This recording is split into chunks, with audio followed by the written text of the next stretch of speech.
जब भी हम महाभारत की ओर देखते हैं, एक चित्र बार बार हमारी आंखों के सामने आता है।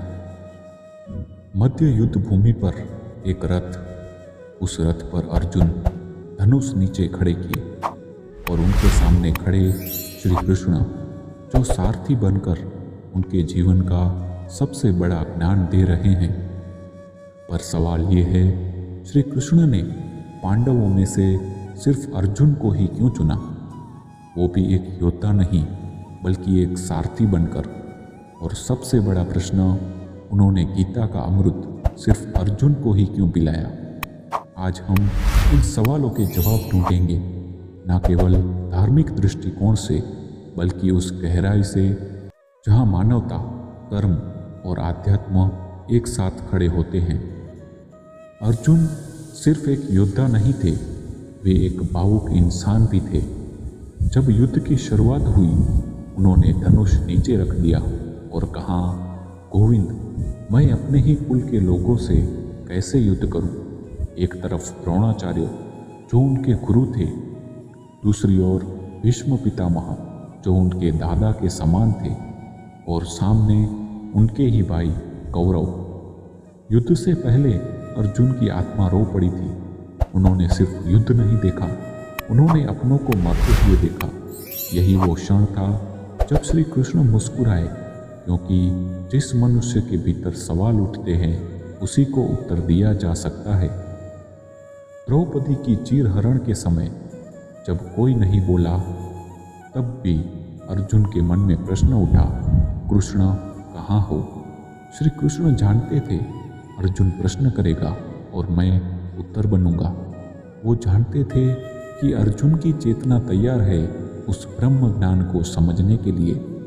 युद्ध में भीम का स्वभाव उग्र था, युधिष्ठिर अत्यधिक धर्मपरायण थे, नकुल सहदेव छोटे और भावुक थे। अर्जुन के अंदर संतुलन था, शक्ति थी और शांति भी थी। इसलिए श्री कृष्ण ने अर्जुन को चुना, क्योंकि अर्जुन युद्ध लड़ने वाला था लेकिन युद्ध को समझने वाला भी था। जब दुर्योधन और अर्जुन दोनों श्री कृष्ण के पास पहुंचे तो श्री कृष्ण ने कहा, एक तरफ मेरी सेना है और दूसरी तरफ मैं बिना हथियार के। तो दुर्योधन ने सेना को चुना। अर्जुन ने कहा, मुझे आप चाहिए, चाहे आप युद्ध न भी करें। यही वो क्षण था जिसने निर्णायक मोड़ ला दिया। श्री कृष्ण ने सारथी बनने का वचन दिया, क्योंकि उन्होंने अर्जुन की श्रद्धा देखी, स्वार्थ नहीं। सारथी सिर्फ रथ नहीं चलाता, वो मार्ग दिखाता है, शारीरिक भी और आत्मिक भी।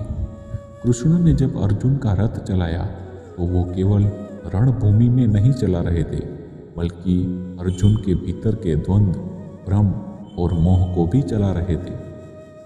श्री कृष्ण भगवान थे, फिर भी घोड़े संवारते, रथ खींचते, अर्जुन के आदेश पर रथ चलाते। क्यों? क्योंकि वो ये बताना चाहते थे कि सच्चा नेतृत्व वही है जो सेवा से शुरू होता है। हर ज्ञान को पाने के लिए पात्रता चाहिए। गीता कोई साधारण संवाद नहीं था, वो ब्रह्म का उद्घोष था। द्रोण, भीष्म और युधिष्ठिर सभी ज्ञानी थे, पर युद्ध भूमि पर अर्जुन अकेले ऐसे थे जिनके मन में संशय उठा, और जहाँ संशय होता है वहाँ उत्तर भेजा जाता है। श्री कृष्ण ने गीता अर्जुन को सुनाई, लेकिन उन्होंने समस्त मानवता के लिए बोली। हर शब्द, हर श्लोक कभी कभी अर्जुन के मुख से निकला सवाल नहीं था, बल्कि भविष्य के प्रश्न थे जो हम जैसे लोगों के मन में उठते थे। इसलिए अर्जुन माध्यम बने। सुनाने वाले कृष्ण थे, सुनने वाला अर्जुन था, पर गीता वास्तव में आपके हमारे लिए थी। अर्जुन युद्ध से भागना चाहते थे, वो मोहग्रस्त थे, भावनात्मक थे, बिल्कुल हमारी तरह। इसलिए श्री कृष्ण ने उन्हें चुना, क्योंकि जब हम अपने जीवन के युद्ध से भागना चाहते हैं तो हमें भी कोई कृष्ण चाहिए जो कान में कहे, कर्म करो, फल की चिंता मत करो। श्री कृष्ण ने अर्जुन को गीता सुनाई, क्योंकि अर्जुन ने उन्हें सुना।